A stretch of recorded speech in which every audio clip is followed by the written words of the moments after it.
अपने सास ससुर के रहने आने की खबर सुनकर संगीता का मूड खराब हो गया। यह बात उसके पति रवि की नजरों में भी आ गई। सप्ताह भर पहले संगीता की बड़ी ननद मीनाक्षी अपने दोनों बच्चों के साथ पूरे 10 दिन उसके घर आकर रहकर गई थी। अब इतनी जल्दी सास ससुर का रहने आना उसे बहुत खल रहा था। इतना सड़ा सा मुंह मत बनाओ संगीता, क्योंकि 10-15 दिनों की ही बात है। पहली बार दोनों अपने छोटे से कस्बे में रहने आ रहे हैं, इसीलिए मैं टाल मटोल नहीं कर सकता था। रवि के इन शब्दों को सुनकर संगीता का मूड और ज्यादा उखड़ गया। बोली, मेरी खुद की तबीयत ठीक नहीं रहती है, उनकी देखभाल करने के लिए नौकरानी ला दो तो मुझे कोई शिकायत नहीं। फिर कितने भी दिन रुके मुझे कोई फर्क नहीं पड़ेगा। तीखे स्वर में जवाब देकर संगीता ने चादर से मुंह ढका और लंबी चुप्पी साध ली थी। अपने माता पिता के आने से परेशान रवि भी था। मीनाक्षी के सामने संगीता के साथ उसका कई बार झगड़ा भी हुआ था। उन सब झगड़ों की खबर उसके माता पिता तक निश्चित रूप से मीनाक्षी ने पहुंचा दी होगी। वह जानता था कि माता पिता अपना पुरातनपंथी रवैया नहीं छोड़ेंगे और पूरी सोसाइटी में उसकी जगहंसाई हो सकती है। शादी होने के सिर्फ 5 महीने बाद बेटा बहू खूब लड़ने झगड़ने लगे थे। इस तथ्य ने उसके माता पिता का दिल दुखाकर उन्हें चिंता से भर दिया होगा। अब रवि उनका सामना करने का हौसला अपने भीतर जुटा नहीं पा रहा था।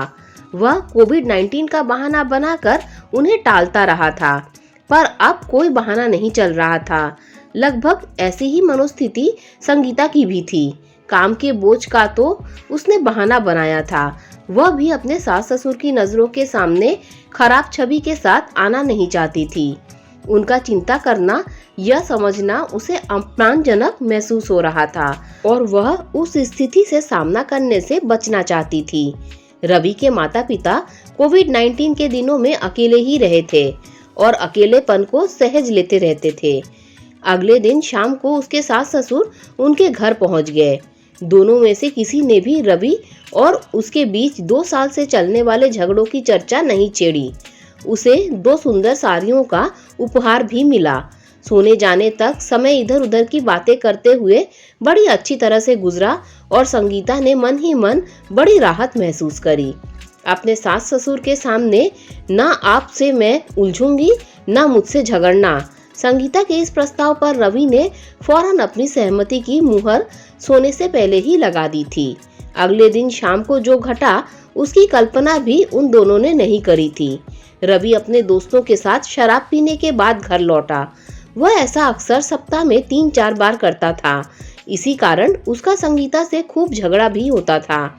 उस शाम संगीता की नाक से शराब का भपका टकराया तो उसकी आंखों में गुस्से की लपटें फौरन उठी, पर वह मुंह से एक शब्द नहीं बोली। रवि के दोस्तों में से ज्यादातर पियक्कड़ किस्म के थे।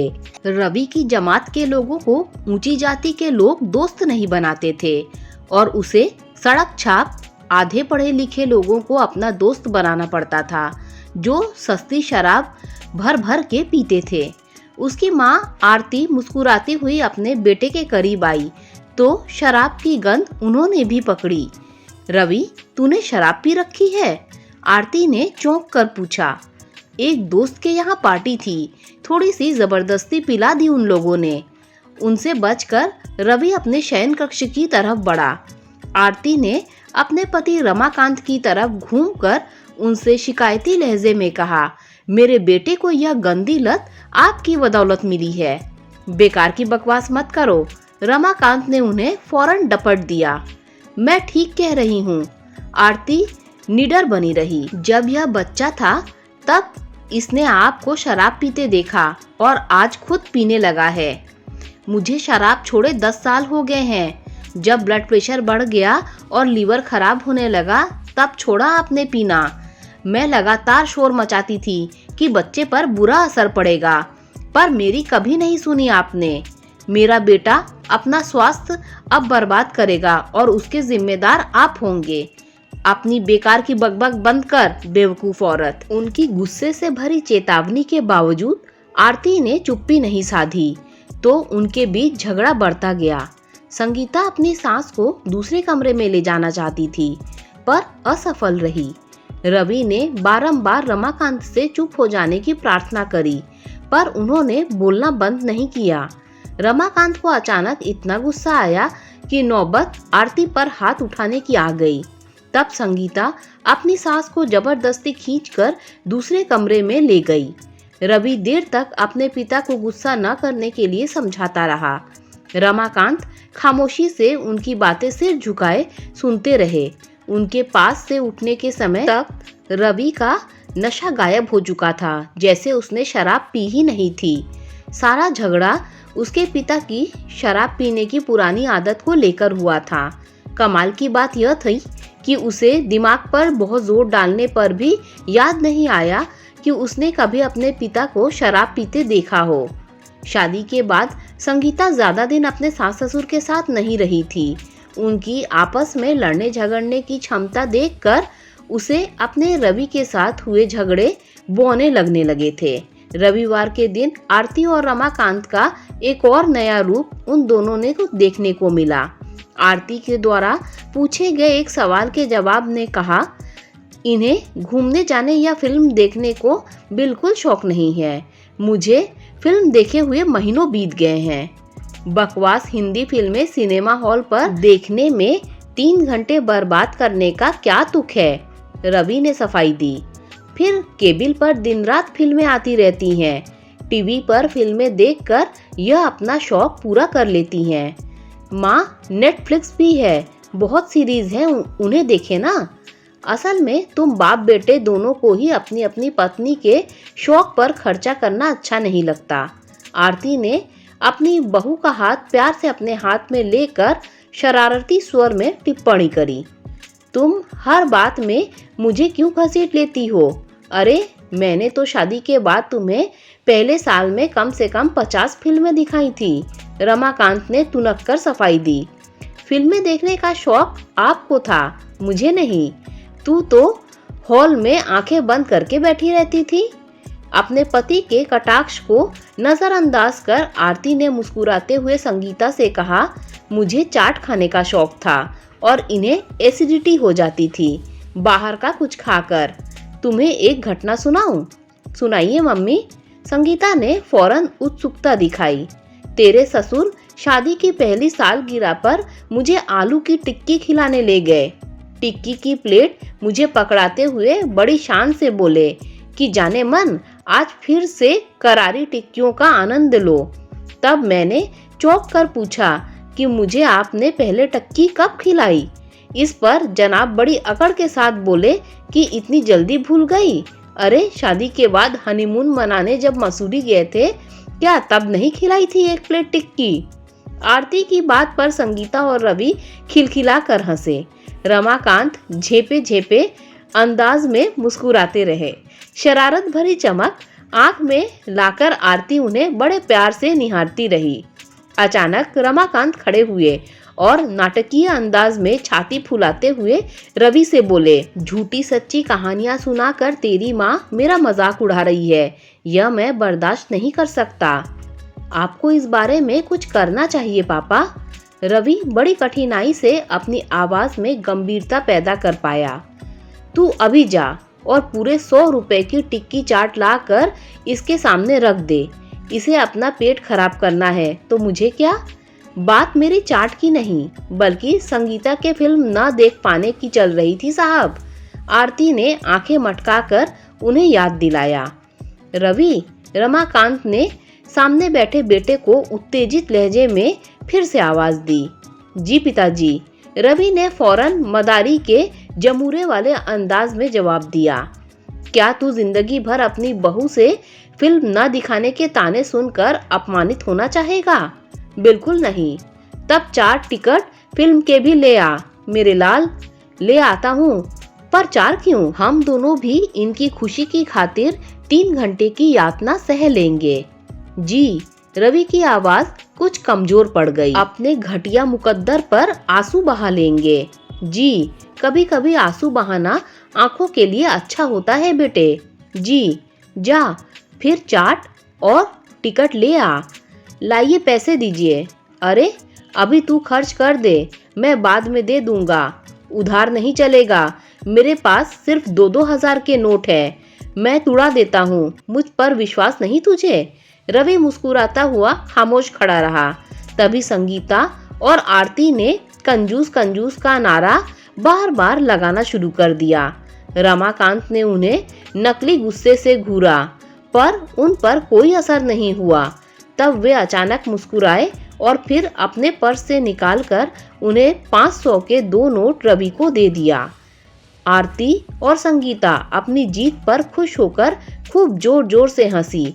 उनकी हंसी में रवि और रमाकांत भी शामिल हुए। उस रात संगीता और रवि एक दूसरे की बाहों में कैद होकर गहरी नींद सोए। उनका रविवार बड़ा अच्छा गुजरा था। एक लंबे समय के बाद रवि ने दिल की गहराइयों से संगीता को प्रेम किया था। प्रेम से मिली तृप्ति के बाद उन्हें गहरी नींद तो आनी ही थी। अगले दिन सुबह 6 बजे के करीब रसोई से आ रही खटपट की आवाजें सुनकर संगीता की नींद टूटी। वह देर तक सोने की आदी थी। नींद जल्दी खुल जाए तो उसे सिर दर्द पूरा दिन परेशान करता था। सुबह बेड टी उसे रवि ही 7 बजे के बाद पिलाता था। उसे अपने बगल में लेटा हुआ देख संगीता ने अंदाजा लगाया कि उसके सास ससुर रसोई में कुछ कर रहे हैं। संगीता उठे या लेटी रहे कि उलझन को सुलझा ही नहीं पाई थी कि तभी आरती ने शयन कक्ष का दरवाजा खटखटाया। दरवाजा खोलने पर उसने अपनी सास को चाय की ट्रे हाथ में लिए खड़ा पाया। रवि को उठा दो बहू और दोनों चाय पी लो। आज की चाय तुम्हारे ससुर ने बनाई है, वे नाश्ता बनाने के मूड में भी हैं। ट्रे संगीता के हाथों में पकड़ाकर आरती उल्टे पैर वापस चली गई। संगीता मन ही मन कुढ़ गई। रवि को जागा हुआ देखकर उसने मुंह फुलाकर कहा, नींद टूट जाने से मेरा सारा दिन सिर दर्द से फटता रहेगा। अपने माता पिता से कहो मुझे जल्दी ना उठाया करे। रवि ने हाथ बढ़ाकर चाय का गिलास उठाया और सोचपूर्ण लहजे में बोला, पापा को तो चाय तब बनानी नहीं आती थी, फिर वे आज नाश्ता बनाएंगे? यह चक्कर कुछ समझ में नहीं आया। संगीता और सोना चाहती थी पर वैसा कर नहीं सकी। रमाकांत और आरती ने रसोई में खटर पटर मचाकर उसे दबाव में डाल दिया था। बहू होने के नाते उसे रसोई जाना अब उसकी मजबूरी हो गई थी। चाय पीने के बाद जब संगीता रसोई में पहुंची तब रवि उसके पीछे पीछे था। रसोई में रमाकांत पोहा बनाने की तैयारी में लगे थे। आरती एक तरफ स्टूल पर बैठी अखबार पढ़ रही थी। उन दोनों के पैर छूने के बाद संगीता ने जबरन मुस्कुराते हुए कहा, पापा आप यह क्या कर रहे हैं? पोहा मैं तैयार करती हूँ, आप कुछ देर बाहर घूम आइए। रमाकांत ने हंसकर कहा, तेरी सास से मैंने 2-4 चीजें बनानी सीखी हैं। ये सब करना मुझे अब बड़ा अच्छा लगता है। बाहर घूमने का काम आज तुम और रवि कराओ। माँ, पापा ने रसोई का काम कब सीख लिया और उन्हें ऐसा करने की जरूरत क्या पड़ी थी? रवि ने हैरान होकर पूछा। तेरे पापा की जिद के आगे किसी की चलती है क्या? पति पत्नी को घर गृहस्थी की जिम्मेदारियां आपस में मिलजुल कर निभानी चाहिए। यह भूत इनके सिर पर अचानक कोविड-19 के लॉकडाउन के दौरान चढ़ा और सिर्फ हफ्ता भर में पोहा, ऑमलेट, उपमा, सूजी की खीर, सादे पराठे और आलू की सब्जी बनाना सीख कर ही माने। आरती ने रमाकांत को प्यार से निहारते हुए जवाब दिया। यह तो कमाल हो गया। रवि की आंखों में प्रशंसा के भाव उभरे। जब तक मैं यहाँ हूँ तुम सबको नाश्ता कराना अब मेरा काम है, रमाकांत ने जोशीले अंदाज में कहा। आज पोहा खाकर ही हमें मालूम पड़ेगा कि रोज रोज आपका बनाया नाश्ता हम झेल पाएंगे या नहीं। अपने इस मजाक पर सिर्फ रवि ही खुद हंसा। आप रसोई में काम करें, यह ठीक नहीं है। संगीता ने हरी मिर्च काट रहे रमाकांत के हाथ से चाकू लेने की कोशिश करी। छोड़ ना बहू। आरती ने उठकर उसका हाथ पकड़ा और कहा, ये रवि करेगा, अपने पिता की सहायता। चल तू और मैं कुछ देर सामने वाले पार्क में घूम आए, बड़ा सुंदर बना हुआ है पार्क। संगीता ना करती रही पर आरती उसे घुमाने के लिए घर से बाहर ले गई। इधर रमाकांत ने रवि को जबरदस्ती अपनी बगल में खड़ा कर पोहा बनाने की विधि सिखाई। दोस्तों, अगर आपको ये कहानी अच्छी लगी हो तो लाइक शेयर सब्सक्राइब कीजिए। Thanks for watching this video.